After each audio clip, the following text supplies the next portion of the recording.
Very interesting indeed. Let's get the latest from inside the venue in Durban. Dasen Thathiah, you're back with us. The ANC's Mxolisi Kaunda re-elected as mayor. What are political parties saying to you? Well, Sal, it was very close, I'll tell you that. And Mxolisi Kaunda getting 113 votes to secure his second term. Nicole Graham getting 104. Two of those votes were spoiled, and that was ultimately how the cookie crumbled, so to speak. And Mxolisi Kaunda, just a short while ago, you could see from the look on his face how excited he was. He had a smile that said it all, but he didn't want to actually say anything to us. I did approach him for comment a short while ago. He was standing in this line that you're looking at now because they are about to vote for the deputy mayor, but he insisted that he was not able to speak while this meeting was still sitting. In fact, those behind him, though, had some jokes to make around this, because one of the councillors behind him said to me that it appears then that Jesus has turned back and gone away again. You would have seen on social media recently that there were these memes that were doing the rounds where there was an image of Jesus next to a Toyota Quantum, with many people saying that Jesus had come back, obviously a reference to the ANC saying that it would govern until then.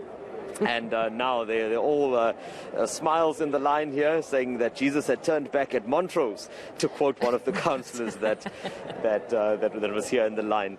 But on the other side, Sal, in fact, let me just walk over here to see if I can spot Nicole Graham. I did see her a little earlier.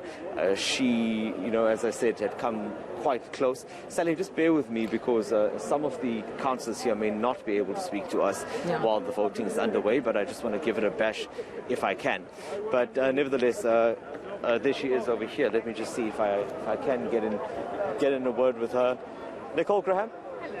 Hello, you all smiles? Yeah, look. We always knew that this was a long shot, and I think what the ANC have done between Monday and now is that they've palmed people off with huge amounts of cash to vote for them. The people of eThekwini have got a group of small parties to thank for this outcome. Parties whose names they probably won't even know. We voted for our candidate. The EFF did too, so did the ACDP, and so did the IFP, and a group of randoms went and voted with the ANC. What are the numbers telling you, Nicole? Well, look, we knew who were the sort of more stable people that we could expect to vote with us, and that's what happened. There were two spoiled ballots, and then there were people who voted with the ANC, and the reality is that all the very small parties voted with the ANC, and these people must now be accountable. None of them went and campaigned and said, vote for us, we love the way things are going in the city. They all had a lot to say during their campaigns, and now they've put the ANC back in power. But the reality is, the bigger picture is, this is still a hung council. The ANC have weakened their own majority on EXCO by electing someone from another party onto the executive committee, and the reality is the DA will be the moderate voice of the people. We have 3 seats on EXCO, we have a quarter of this council behind us, and they are going to need us, they're going to need to work with us, and they're going to need to build consensus with us on key issues, and that's really where the power is going to be. Nicole, what does it mean for you personally? I mean, there was a time that if you asked someone in Durban whether they ever thought that there would be a DA mayor here, it was not something that people even thought about. It was more of a joke. But looking at the numbers, 104 versus 113, especially for a mayor that has already been in office, what does that mean for you personally, and also more importantly, in your political career? Look, I think it's an honour personally. I'm under no illusions that other political parties wanted the ANC out, This is my third term in council. I'm 32 years old, and I'm really honoured by the continued faith that this team shows in me, that the voters of the city show in me, and that the Democratic Alliance shows in me. I'm the leader of the opposition in this council. It's a job I know very well. I've been the leader of the opposition for 3.5 years, and it's a job I will continue to do to the best of my ability. And the situation now is very different, because the ANC don't have have a majority, which gives us much more room to manoeuvre. We've also shown today that where the main opposition parties work together, we can find, things that unite us as opposed to things that divide us. So that, I think, for me, is the priority. My priority is to continue serving the residents of the city, to continue fighting the hard issues that really matter to people. Personally, I'm very honoured. It's quite a weird experience. We didn't ever think that we would get this close, and it was very, very close. So personally, it's a bit of a strange thing to have to deal with, but I'm very grateful. People have been really, really supportive, and I'm really grateful for everything. Nicole, just before I let you go, I just want to ask you about this, because we've been discussing it. We're talking about how political parties have banded together in trying to get the ANC out. But beyond that, do you genuinely think that these parties, and those that did vote with you, have the ability to work together? I mean, you've been sitting in these meetings. Beyond just getting the ANC out, what's next? Well, look, I think the real goal in eThekwini is going to be for people to decide on what the commonalities amongst them are. The EFF and us and the IFP and us have lots of things that separate us. But what are the things that we can agree on? We can agree on that the people of the city need better services. There's some things that we might agree with the ANC on. We don't all just fight all the time like people think. People have been watching this council, some of them for the first time. They got a horrible surprise as to how some of these people behave, unfortunately.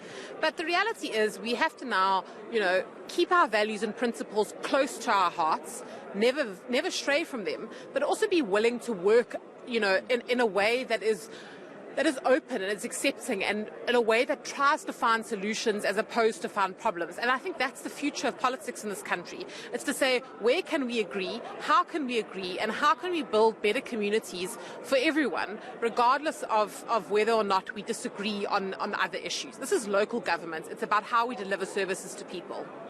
Thank you so much, Nicole Graham. All the best. Self, that was the other mayoral candidate there from the DA, and also that had the support of some of the smaller parties. I mean, you would have heard there, I just spoke to her about how that arrangement would have worked, the arrangement of having all of these other parties work to get the ANC out. Clearly an arrangement that didn't work in this case, in the sense of actually succeeding in that goal. But she sounds like she's in good spirits, and sounds like she will be continuing that fight. I've also been keeping an eye out, Sal, while I was talking to Nicole Graham for Philani Mavundla. I'm hoping that I can spot him, because I wanted to get a word in. Just a short while ago, he was nominated by the ANC for the position of deputy mayor. So the two nominations there was the IFP's Mdu Nkosi and the ABC's Philani Mavundla. So it looks like things worked out exactly the way that had been predicted, the way that the political parties had said it would, talking about those arrangements that were made, for example, getting Philani Mavundla on the exco there by the ANC, and in return potentially getting a shot at becoming deputy mayor. Let me just see if I can bring in Mdu Nkosi one more time. I'm so sorry to interrupt. Mr. Nkosi, I'm back again. It seems like I'm bothering you today. So I see that you've accepted the nomination. Chances of success? Well, it depends to the councillors that are here. But even if I did not win, what we are exercising here, it's what our people who voted for us want, where they don't want to see us voting with the ANC. And it cannot be correct, looking at the number, if ANC cannot be contested. So even all the political parties' supporters can be angry with us. So whatever results that may come, it's important to accept that a person has been nominated. What they did to get these results, as you saw, person who is not in ESCO from another political party jumped the ship. It's not our business. But I am saying, I wonder what his people are going to say about this, because it's clearly that there were some exchange. I mean, it's not about the personal gain. We need to think about our supporters, our voters. So we are doing exactly that as IFP, as we are here, and other political parties. Mr. Nkosi, what do you think, and I'll say went wrong, because this would have been the arrangement that you would have had with other parties to get the ANC out, and clearly that didn't work.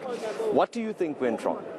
Well, the arrangement that you just saw, where Mr. Mavunda or Councillor Mavunda from ABC. Was that the breaking point? It is, because he have moved with other smaller parties who were supporting us to cross the floor. Had he given you a commitment prior to that they would I was not part of those meetings, but I know that we were all going to vote together as opposition parties. Until yesterday, we heard that he have jumped the ship going to another side of the. So, Nkosi, actually, I see him there. Let me go and ask him what influenced his decision. Sal, if you don't mind, I just want to see if I can get in a word there with Philani Mavundla, just to see what may have influenced that decision. Gentlemen, sorry to interrupt. How are you? I'm fine. All right. Meeting again. We're meeting again. You're live on eNCA. So I had to come to you because I was talking to Mr. Nkosi there. Yes. And I think there are a lot of people in this room that are unhappy with you today, as much as you can be happy with your nomination. I'll help you there. So if you can maybe just explain to us, why are some of these people now calling you a sellout? Well, thanks for the opportunity. Let's look at it this way. In this week, you had the election that took place in Tshwane, Kuruleng, as well as COJ. No one was labeled a sellout. Only when it's in Durban and then there's a sellout. So basically, let's presume that the right way to do things was to vote in a particular manner. Vote DA. If you don't vote DA, you're a sellout. That's what we're saying. So if not voting for DA makes me a sellout, it's a compliment to me. That's all how I'll take this, no other way. And then what about these allegations that we're hearing about now? I mean, political parties are going as far as saying that money exchanged hands here, there were certain deals that were struck. I mean, did you have to accept any money or any promises for this position? No. The deal that I had to strike was a deal of the people of eThekwini. To say, I come from the built environment background. To say, in eThekwini, if you want to say eThekwini getting somewhere, let's agree. We need to deal with our infrastructure. That's all what I wanted to say. That's it. And all that I'm saying is people of eThekwini, they need to see more of service delivery than political talk. Sure. That's all that was there with all the people that I've spoken to. So no one has paid you for your votes? Let me tell you, for anyone to pay me, that person will need to have a lot of money, really, to pay me. I think by now you know very well that I've already worked in my life. I started working when I was 12. I don't need to be working. At some point, I was a mayor, not taking a salary, not driving a municipality car, not having a municipality bodyguard. That is known in this country. So I don't know why one will even venture to that far. So potentially, and let's not preempt anything, but potentially, if you are placed in that position, what is it that you are going to bring to that post that will basically make your detractors say that they were wrong about you? Well, there's only one thing that I'm looking for. It's the service delivery of the people of eThekwini. Remember, I was born here in Claremont, Dunduma. So basically, for me, all that I'm saying is I want to add value as far as the infrastructure development is concerned in eThekwini. It pains all of us when we drive in our city, there are potholes. It pains all of us that you're looking for a Louis in town. You go there, you find it's not a place to be. So basically, all we are saying, it pains us to see what they call in Nyoga, all the electricity that is being stolen. It pains us to see people sleeping in squalor. Those are things that we need to deal with, and I'm saying I want to be part of that in the next 5 years. Okay, and what I'm saying is that I'll either be calling you or Mr. Nkosi soon to tell you about all of the potholes that are damaging my car. Thank you so much, Mr. Mavundla. I appreciate it. That was the, potential deputy mayor after that deal was struck there with the ANC. You heard there that he believes that he is not in fact a sellout, like some of the opposition parties have been claiming. They are upset because there was one agreement that was made on Monday, and obviously it turned out quite differently here today, which resulted in Mr. Mavundla ending up on the EXCO as an ANC nomination. Yeah, very interesting indeed. You know, Dasen, we're going to give you a few minutes to rustle up some more people to chat to, and then hopefully we'll cross back to you just to get the very latest on the reaction to the announcement that Mxolisi Kaunda has been voted in as mayor of eThekwini once again. But Dasen, while you do that, we're just going to move away to a different story. Thank you so much for your reporting, Dasen Thathiah. We're back with him in just a few moments, but let's move